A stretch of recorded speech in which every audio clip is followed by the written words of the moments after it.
মাসি, তাহলে তোমাকে তো শুতে হবে, না হলে মাসাজ করা যাবে না। মাসি মুচকি হেসে আমার সামনে শুয়ে পড়ল। আমি আস্তে আস্তে পা মাসাজ করতে থাকলাম। এমন সময় পাশের বাতাবি লেবু দেখে বললাম, মাসি, এই বাতাবি লেবুগুলো এখনো সতেজ কেন? মাসি বলল, তোর মেশো লা খেয়ে রেখে দিয়েছে অনেক দিন, তাই এরকম, তুই চাইলে খেতে পারিস। সেদিন রাতের পর আর কি কি হয়েছিল তা কোনো দিনও ভুলব না। আমার নাম মিলন, ২২ বছরের এক যুবক, থাকি কলকাতাতে। যে মাসির কথা বলতে চলেছি তার নাম বুলা, থাকে পাঞ্জাবে। সম্পর্কে আমার নিজের মাসি নয়, আমার মামার শালি। এবার আসি মাসির বর্ণনাতে। মাসির বয়স ৩৩ বছর, এক পুত্র সন্তানের মা। গায়ের রং বেশ ফর্সা, মাথায় হালকা কোকড়ানো চুল পিঠের মাঝ পর্যন্ত নেমে গেছে। মাসির কাছে একজোড়া বাতাবি লেবু আর একটা সুবিধাল তরমুজ আছে, যেগুলো খুব সতেজ আর যে কেউ খেতে চাইবে। মুখের অবয়ব খানিকটা বিদ্যা বালানের মতো। মেশো অর্থাৎ মাসির বরের হাই সুগার, তাই এখন বেশ দুর্বল। মাসিকে দেখলেই বোঝা যায় মনের মধ্যে অনেক কামলা আছে। মাসি দ্বিতীয় সন্তান নিতে চাইলেও মেশো তা আর দিতে পারছে না। সেবার আমি কলেজ থেকে গেছি পাঞ্জাবে ভ্রমণে। আমার মামি বলল, যাচ্ছিস যখন তখন একবার মাসির ওখান থেকে ঘুরেই আসিস, মাসি তো সারাদিন একলা থাকে, তুই গেলে ভালো লাগবে।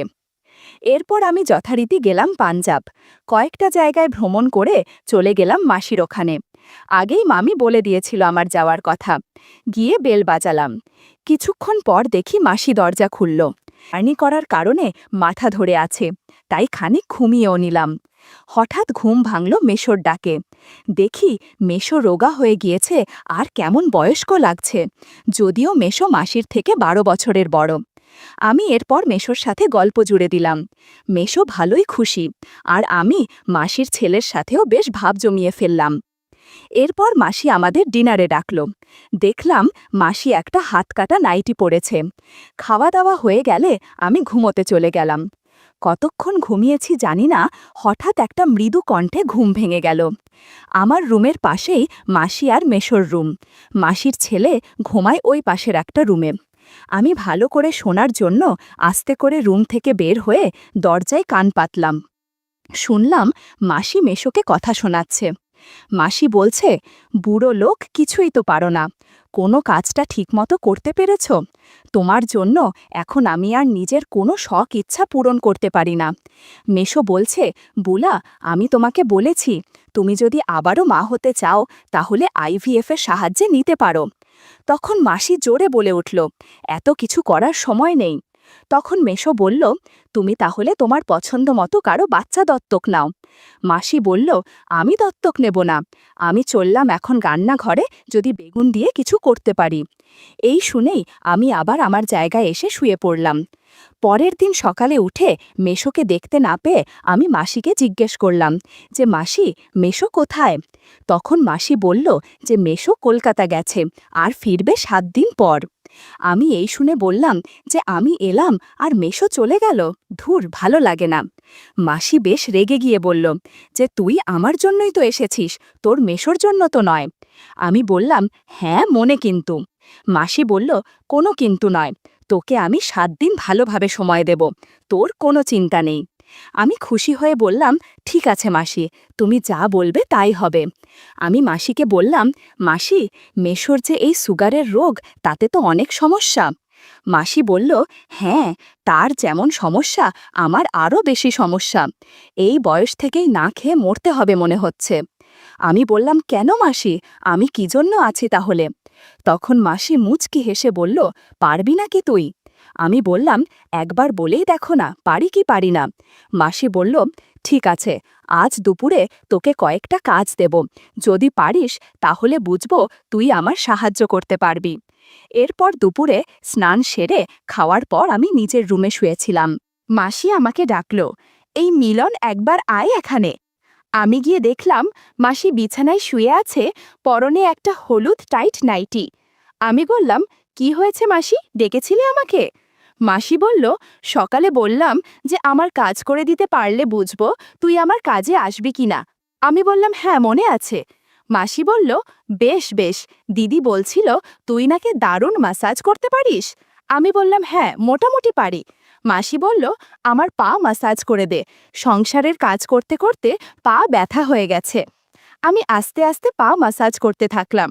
এমন সময় পাশের বাতাবি লেবু দেখে বললাম, মাসি, এই বাতাবি লেবুগুলো এখনো সতেজ কেন?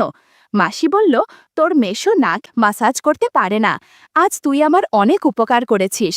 আমি বললাম, মাসি, আমি তোমাকে আশীর্বাদ করতে চাই যেন তুমি পোয়াতি হতে পারো। মাসি বলল, কি বলছিস এসব? তোর মেশো যদি কিছু বুঝতে পারে তাহলে সমস্যা হয়ে যাবে।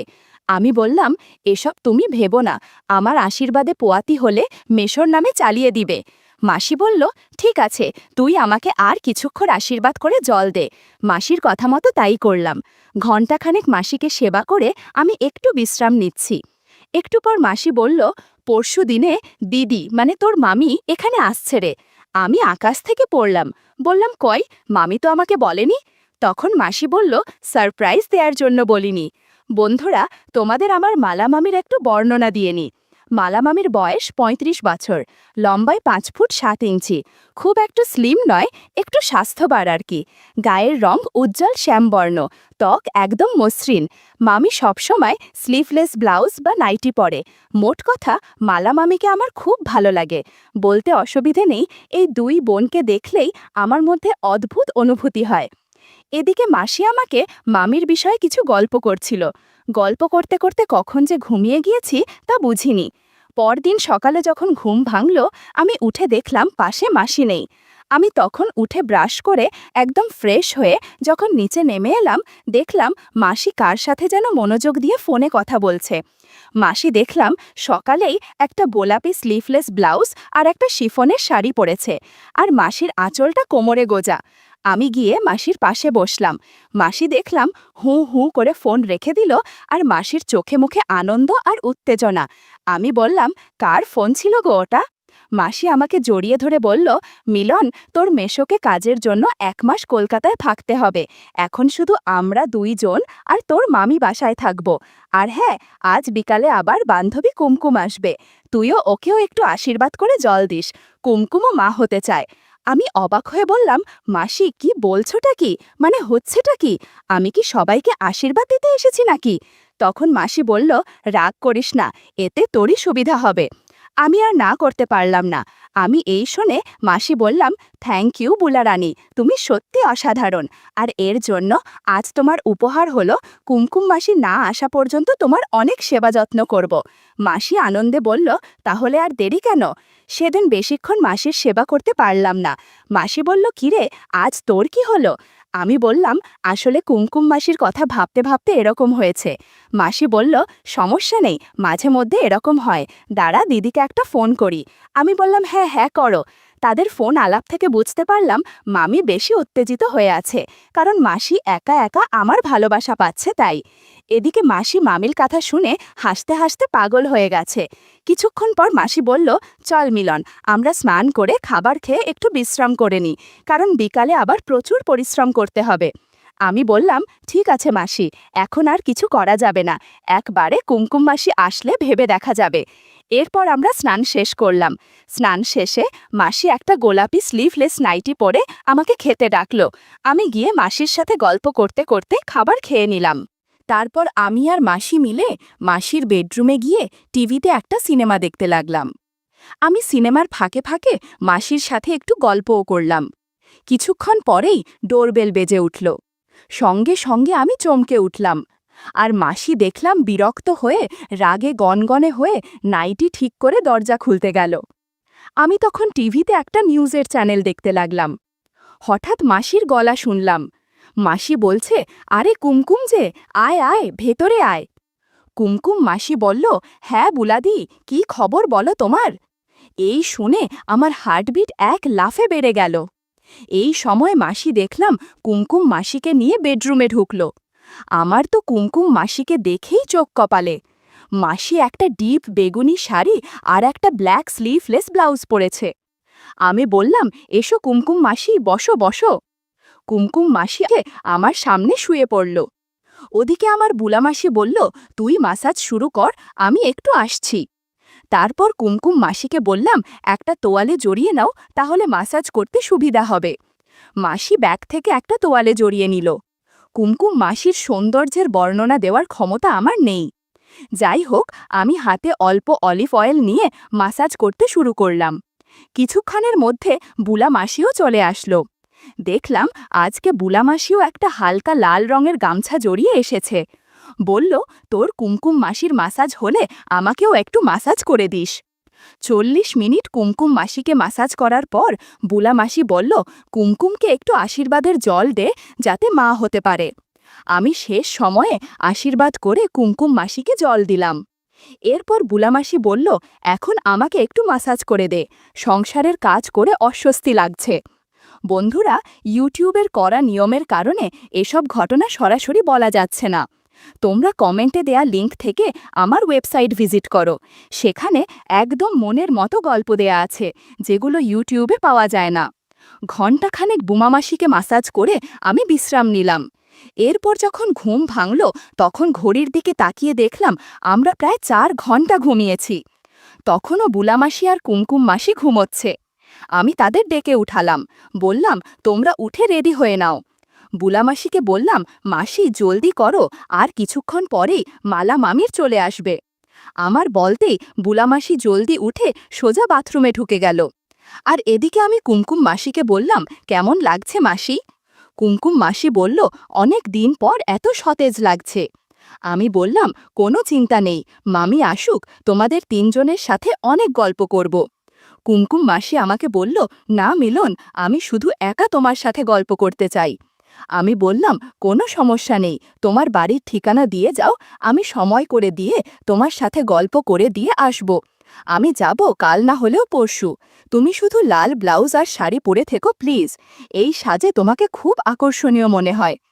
এরপর কুমকুম মাসি ফ্রেশ হয়ে জামাকাপড় পরে, বুলা দি এলাম গো। বুলা মাসিও বলল, হ্যাঁ আয় রে, আবার আসিস কিন্তু। কুমকুম বলল, কোনো চিন্তা নেই, আমি ঠিক আসব। কুমকুম মাসি চলে যাওয়ার মিনিট 10 পর বুলা মাসি ফ্রেশ হয়ে বেরোলো। বুলা মাসি একটা হালকা গোলাপি শাড়ি, নীল স্লিভলেস ব্লাউজ আর একটা পেটিকোট পরে আমায় বলল, চল মিলন, তোর দিদিকে নিয়ে আসি।